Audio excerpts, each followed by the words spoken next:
2025 সালের নতুন বছরের ষষ্ঠ শ্রেণীর ছাত্রছাত্রী বন্ধুরা, আশা করি তোমার সবাই ভালো আছো। আজ আমরা যে বিষয়টি নিয়ে আলোচনা করব ষষ্ঠ শ্রেণীর সেকেন্ড সামেটিভ অর্থাৎ দ্বিতীয় পর্যায়ক্রমিক মূল্যায়নের গণিতের কোশ্চেন পেপার নিয়ে। দেখো সরাসরি স্ক্রিনে তোমরা ষষ্ঠ শ্রেণীর সেকেন্ড সামেটিভ অর্থাৎ দ্বিতীয় পর্যায়ক্রমিক মূল্যায়নের গণিতের কোশ্চেন পেপারটা দেখতে পাচ্ছ।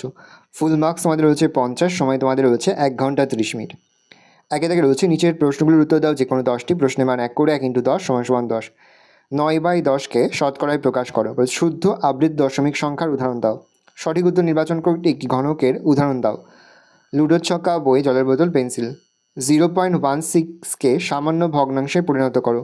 6-এর মাথায় পৌনঃপুনিক রয়েছে। শূন্যস্থান পূরণ দুটি নির্দিষ্ট বিন্দু দিয়ে ড্যাশটি সরলরেখা আঁকা যায়। পরে হচ্ছে 0.8কে শতকরায় প্রকাশ করো।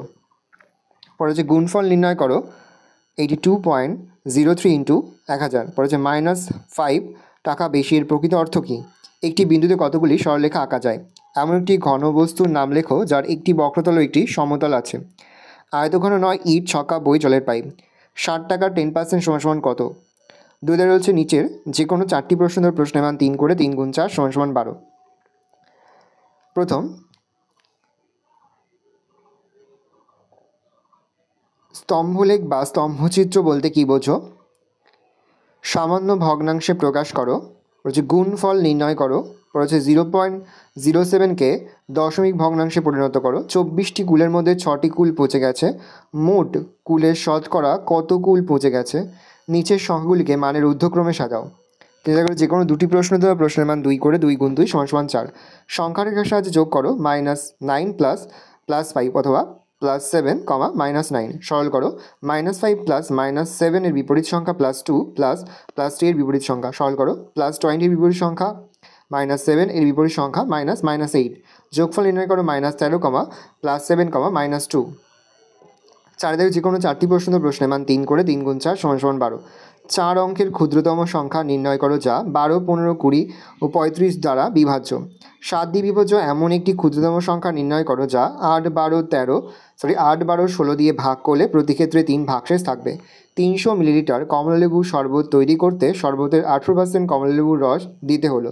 শরবতে কত মিলিলিটার কমলালেবুর রস লাগবে? একটি শহরে বর্তমান জনসংখ্যা 26,250 জন। যদি বার্ষিক 4% হারে জনসংখ্যা বাড়ে তবে পরের বছরের জনসংখ্যা কত হবে?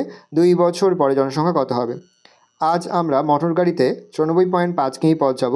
1 কিলোমিটার যেতে ওই মোটর গাড়ি 0.078 লিটার পেট্রোল খরচ হয়।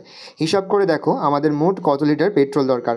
অনিলবাবু তার মাসিক আয়ের 22% বাড়ি ভাড়া দেন। যদি অনিলবাবু প্রতি মাসে 1870 টাকা বাড়ি ভাড়া দেন তবে অনিলবাবুর মাসিক আয় কত? প্রশ্ন, রসুলপুর গ্রামের জনসংখ্যা গত বছরের তুলনায় 12% বেড়েছে।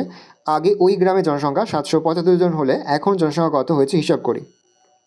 5 থেকে রয়েছে নিচের প্রশ্নগুলোর উত্তর দাও যে কোনো 3টি প্রশ্নের মান 2 করে 2 × 3 = 6। ঘনবস্তু কাকে বলে উদাহরণ দাও। ব্যাখ্যা করো। সব ঘনকই আয়তঘন কিন্তু সব আয়তঘনের ঘনক নয়। আয়তঘনকের কটি তল ও কটি ধার আছে? প্রদত্ত চিত্রের পরিসীমা নির্ণয় করো।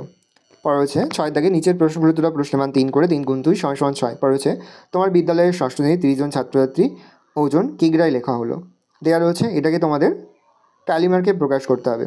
আর 3 থেকে রয়েছে আমাদের 20 জন বন্ধুর মধ্যে কে কী ফল খেতে ভালোবাসি লিখি ও তথ্যগুলো থেকে স্তম্ভচিত্র অঙ্কন করি। দেখে নাও। ফল বন্ধুর সংখ্যা আপেল 4, পেয়ারা 6, কলা 2, শসা 3, আঙুর 5। এই রয়েছে টোটাল তোমাদের সেকেন্ড সামেটিভ অর্থাৎ দ্বিতীয় পর্যায়ক্রমিক মূল্যায়নের ষষ্ঠ শ্রেণীর গণিতের কোশ্চেন পেপার। ভালো প্রশ্নটা দেখে নাও। আশা করি ভিডিওটা ভালো লেগেছে। ভিডিওটা ভালো লাগলে ভিডিওকে লাইক করতে ভুলবেন না। আমার নতুন হওয়া লাইক সাবস্ক্রাইব প্রেস করে পাশে বেল আইকনটা প্রেস করে যখন নতুন করে ভিডিও আপলোড করি সবার ফার্স্ট নোটিফিকেশন পেয়ে যাও। আর এই ভিডিওটা তোমার বন্ধু বান্ধবী আত্মীয় সবার মধ্যে কিন্তু অনেক শেয়ার করে যেটা বছর ষষ্ঠ শ্রেণীতে পড়ছে।